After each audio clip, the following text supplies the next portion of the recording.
Income tax returns ఉంటే మాత్రమే మనం ఈ ఇన్సూరెన్సెస్ వాటికి అప్లై చేసుకోగలం. అంటే ఏంటి middle class below middle class వాళ్ళు అప్లై చేసుకోలేరా?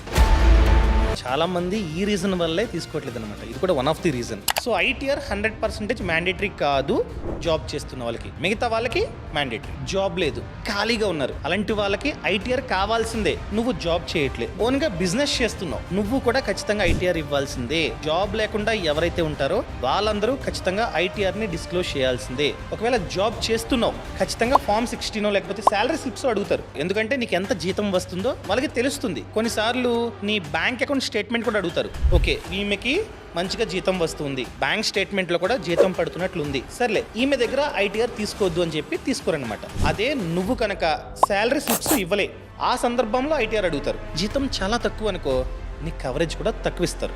2 కోట్లు 3 కోట్లు ఇవ్వరు. Mostly salary slips and bank statement, ఇవి 2 ఉంటే ఐటీఆర్ ప్రొవైడ్ చేయాల్సిన అవసరం లేదు. బాస్ వాలా, బీ ద బాస్.